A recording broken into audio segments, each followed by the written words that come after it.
ओम शांति 17/4/2026 आज की मुरली। ओम शांति। बाप दादा मधुबन। मीठे बच्चे, पावन बनो तो रूहानी सेवा के लायक बनेंगे।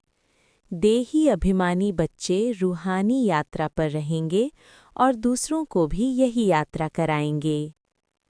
प्रश्न: संगम पर तुम बच्चे जो कमाई करते हो, यही सच्ची कमाई है, कैसे? उत्तर: अभी की जो कमाई है वो 21 जन्म तक चलती है। इसका कभी भी दिवाला नहीं निकलता। ज्ञान सुनना और सुनाना, याद करना और कराना, यही है सच्ची सच्ची कमाई जो सच्चा सच्चा बाप ही तुम्हें सिखलाता है। ऐसी कमाई सारे कल्प में कोई भी कर ना सके। दूसरी कोई भी कमाई साथ नहीं चलती। गीत: हमें उन राहों पर चलना है। ओम शांति। भक्ति मार्ग में तो बच्चों ने बहुत ठोकरें खाई हुई हैं।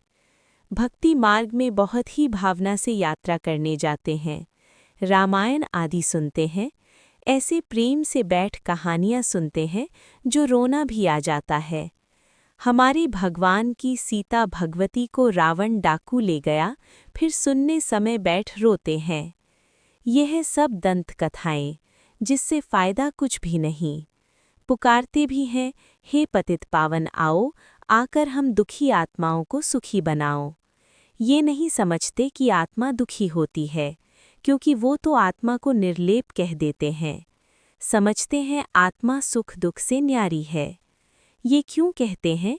क्योंकि समझते हैं परमात्मा सुख दुख से न्यारा है, तो बच्चे फिर सुख दुख में कैसे आएंगे?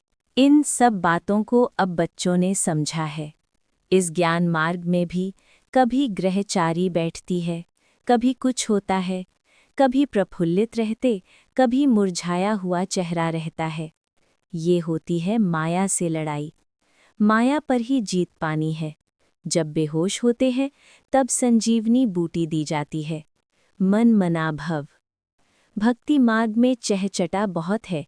देवताओं की मूर्तियों को कितना श्रृंगारते हैं, सच्चे जेवर पहनाते हैं। वो जेवर तो ठाकुर की प्रॉपर्टी हुई। ठाकुर की प्रॉपर्टी सो पुजारी व ट्रस्टी की हो जाती है। तुम बच्चे जानते हो कि हम चैतन्य में बहुत हीरे जवाहरों से सजे हुए थे। फिर जब पुजारी बनते हैं तो भी बहुत जेवर पहनते हैं। अब कुछ भी नहीं है। चैतन्य रूप में भी पहने, फिर जड़ रूप में भी पहने।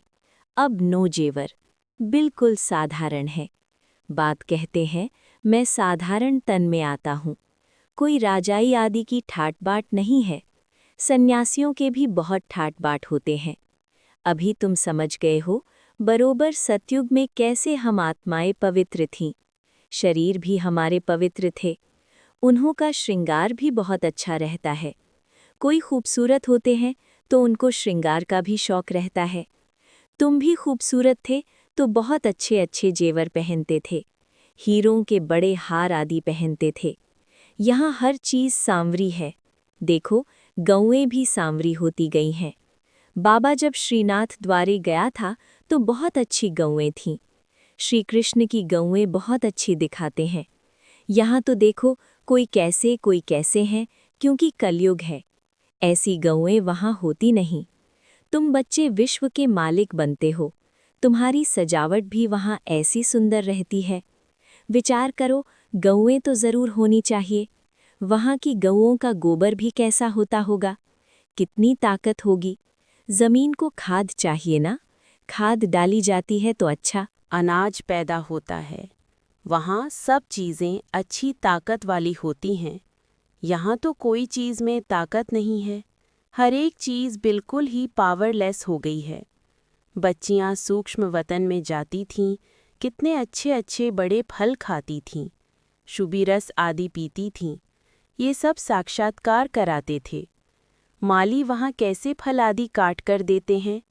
सूक्ष्म वतन में तो फल आदि हो न सकें, ये साक्षात्कार होता है।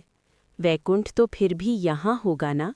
मनुष्य समझते हैं वैकुंठ कोई ऊपर में है। वैकुंठ न सूक्ष्म वतन में न मूल वतन में होता है, यहाँ ही होता है। यहाँ जो बच्चियाँ साक्षात्कार करती हैं वो फिर इन आँखों से देखेंगी। जैसी पोजीशन ऐसी सामग्री भी रहती है। राजाओं के महल देखो कैसे अच्छे अच्छे होते हैं। जयपुर में बहुत अच्छे अच्छे महल बने हुए हैं। सिर्फ महल देखने लिए मनुष्य जाते हैं तो भी टिकट रहती है। ख़ास वो महल देखने लिए रखते हैं, खुद फिर और महलों में रहते हैं। सो भी अभी कलयुग में ये है ही पतित दुनिया। कोई अपने को पतित समझते थोड़े ही हैं। तुम अभी समझते हो हम तो पतित थे, कोई काम के नहीं थे, फिर हम गोरा बनेंगे। वो दुनिया ही फर्स्ट क्लास होगी। यहाँ भर अमेरिका आदि में फर्स्ट क्लास महल हैं, परंतु वहाँ की भेंट में ये तो कुछ नहीं है, क्योंकि ये तो अल्पकाल का सुख देने वाले हैं। वहाँ तो फर्स्ट क्लास महल होते हैं, फर्स्ट क्लास गौएँ होती हैं, वहाँ ग्वाले भी होते हैं। श्री कृष्ण को ग्वाला कहते हैं ना। यहाँ जो गौओं को संभालने वाले हैं वो कहते हैं हम गुजर ग्वाले हैं, श्री कृष्ण के वंशावली हैं। वास्तव में श्री कृष्ण के वंशावली नहीं कहेंगे, श्री कृष्ण की राजधानी के कहेंगे। साहूकारों के पास गौएं होंगी तो गुजर संभालने वाले भी होंगे। ये गुजर नाम सतयुग का है, कल की बात है। कल हम आदि सनातन देवी देवता धर्म के थे, फिर पतित बने हैं तो अपने को हिंदू कहला देते हैं। पूछो तुम आदि सनातन देवी देवता धर्म के हो व हिंदू धर्म के हो? आजकल सब हिंदू लिख देते हैं। हिंदू धर्म किसने स्थापन किया, देवी देवता धर्म किसने स्थापन किया, ये भी कोई नहीं जानते हैं। बाबा ये प्रश्न पूछते हैं, बताओ आदि सनातन देवी देवता धर्म किसने स्थापन किया? शिव बाबा ब्रह्मा द्वारा कर रहे हैं। राम व शिव बाबा की श्रीमत पर आदि सनातन देवी देवता धर्म स्थापन हुआ। फिर रावण राज्य होता है, विकारों में जाते हैं, भक्ति मार्ग शुरू हो जाता है, तब हिंदू कहलाने लगते हैं। अभी अपने को कोई देवता कह न सके। रावण ने विशेष बनाया, बाप आकर वाइसलेस बनाते हैं।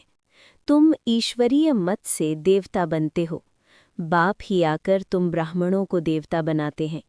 सीढ़ी कैसे उतरते हैं ये तुम बच्चों की बुद्धि में नंबरवार बैठता है।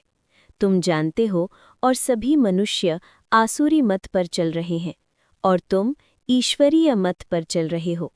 रावण की मत से सीढ़ी उतरते आए हो।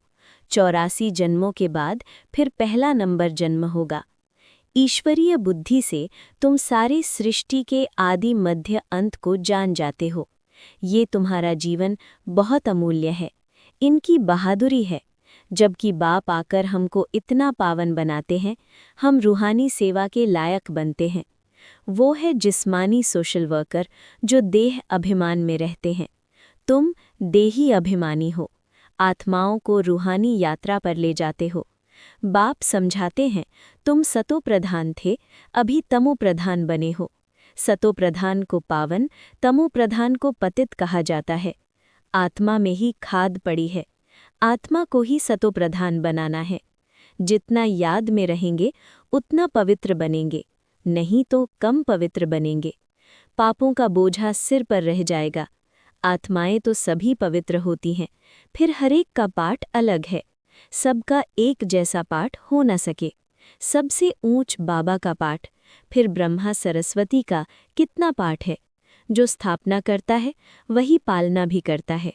बड़ा पाठ उनका है। पहले है शिव बाबा, फिर है ब्रह्मा सरस्वती जो पुनर्जन्म में आते हैं। शंकर तो सिर्फ सूक्ष्म रूप धारण करते हैं। ऐसे नहीं कि शंकर कोई शरीर का लोन लेते हैं। श्री कृष्ण को अपना शरीर है। यहाँ सिर्फ शिव बाबा शरीर का लोन लेते हैं। पतित शरीर पतित दुनिया में आकर सेवा करते हैं, मुक्ति जीवन मुक्ति में ले जाने की। पहले मुक्ति में जाना पड़े। नॉलेजफुल एक ही बाप पतित पावन है, उनको ही कहते हैं शिव बाबा। शंकर को बाबा कहते शोभता नहीं है। शिव बाबा अक्षर बहुत मीठा है। शिव के ऊपर कोई अक चढ़ाते हैं, कोई क्या चढ़ाते हैं, कोई दूध भी चढ़ाते हैं। बाप बच्चों को अनेक प्रकार की समझानी देते रहते हैं। बच्चों के लिए समझाया जाता है सारा मदार योग पर है। योग से ही विकर्म विनाश होंगे, योग वाले को ज्ञान की धारणा भी अच्छी होगी। अपनी धारणा में चलते रहेंगे, क्योंकि फिर सुनाना भी पड़ता है। ये है नई बात। भगवान ने जिन्हों को डायरेक्ट सुनाया, उन्होंने ही सुना। फिर तो ये ज्ञान रहता ही नहीं। अभी बाप तुमको जो सुनाते हैं, वो अभी तुम सुनते हो। धारणा होती है, फिर तो प्रालब्ध का पाठ बजाना होता है। ज्ञान सुनना सुनाना अभी होता है। सतयुग में ये पाठ नहीं होगा। वहाँ तो है ही प्रालब्ध का पाठ। मनुष्य बैरिस्ट्री पढ़ते हैं, फिर बैरिस्टर बन कमाते हैं। ये कितनी बड़ी कमाई है, इनको दुनिया वाले नहीं जानते। तुम जानते हो, सच्चा बाबा हमको सच्ची कमाई करा रहे हैं। इनका कभी देवाला निकल न सके। अभी तुम सच की कमाई करते हो, वो फिर 21 जन्म साथ रहती है। वो कमाई साथ नहीं देती, ये साथ देने वाली है। तो ऐसी कमाई को साथ देना चाहिए। ये बातें तुम्हारे सिवाय और कोई की बुद्धि में नहीं है। तुम्हारे में भी घड़ी घड़ी कोई भूल जाते हैं। बाप और वर्षे को भूलना नहीं चाहिए। बस बात एक ही है, बाप को याद करो। जिस बाप से 21 जन्म का वर्षा मिलता है, 21 जन्म निरोगी काया रहती है, बुढ़ापे तक अकाले मृत्यु नहीं होती। बच्चों को कितनी खुशी होनी चाहिए। बाप की याद है मुख्य। इसमें ही माया विघ्न डालती है, तूफान लाती है। अनेक प्रकार के तूफान आते हैं। तुम कहेंगे बाप को याद करूं, परंतु कर नहीं सकेंगे। याद में ही बहुत फेल होते हैं। योग की बहुतों में कमी है। जितना हो सके योग में मजबूत होना चाहिए। बाकी बीज और झाड़ का ज्ञान कोई बड़ी बात नहीं है। बाप कहते हैं मुझे याद करो। मुझे याद करने से, मुझे जानने से तुम सब कुछ जान जाएंगे। याद में ही सब कुछ भरा हुआ है। स्वीट बाबा, शिव बाबा को याद करना है। ऊंच ते ऊंच है भगवान, श्रेष्ठ ते श्रेष्ठ वो है। ऊंचे से ऊंच वर्षा देते हैं 21 जन्म के लिए। सदा सुखी अमर बनाते हैं। तुम अमरपुरी का मालिक बनते हो। तो ऐसे बाप को बहुत याद करना चाहिए। बाप को याद नहीं करेंगे तो और सब कुछ याद आ जाएगा। अच्छा, मीठे मीठे सुखिलधे बच्चों प्रति माता पिता बाप दादा का याद प्यार और गुड मॉर्निंग। रूहानी बाप की रूहानी बच्चों को नमस्ते। धारणा के लिए मुख्य सार 1. यह ईश्वरीय जीवन बहुत बहुत अमूल्य है।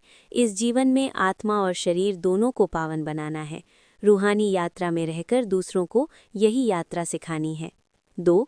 जितना हो सके सच की कमाई में लग जाना है। निरोगी बनने के लिए याद में मजबूत होना है। वरदान: शरीर को ईश्वरीय सेवा के लिए अमानत समझकर कार्य में लगाने वाले नष्टो मोहाभव। जैसे कोई की अमानत होती है तो अमानत में अपनापन नहीं होता, ममता भी नहीं होती है। तो यह शरीर भी ईश्वरीय सेवा के लिए एक अमानत है। यह अमानत रूहानी बाप ने दी है, तो ज़रूर रूहानी बाप की याद रहेगी। अमानत समझने से रूहानियत आएगी, अपनेपन की ममता नहीं रहेगी। यही सहज उपाय है निरंतर योगी नष्टो मोहा बनने का। तो अब रूहानियत की स्थिति को प्रत्यक्ष करो। स्लोगन: वानप्रस्थ स्थिति में जाना है तो दृष्टिवृत्ति में भी पवित्रता को अंडरलाइन करो। ये अव्यक्त इशारे: महान बनने के लिए मधुरता और नम्रता का गुण धारण करो। आपका हर बोल महान हो, हर मनसा संकल्प हर आत्मा के प्रति मधुर हो, हर एक को ऊंचा उठाने का स्वभाव, मधुरता का स्वभाव, निर्माणता का स्वभाव हो। मेरा स्वभाव ऐसा है, ये कभी नहीं बोलना मेरा कहाँ से आया। मेरा तेज बोलने का स्वभाव है, मेरा आवेश में आने का स्वभाव है। स्वभाव के वश होना यही माया है। अब माया जीत बनो। अभिमान व दिल शिकस्त होने के, ईर्ष्या व आवेश में आने के स्वभाव का परिवर्तन करो। ओम शांति।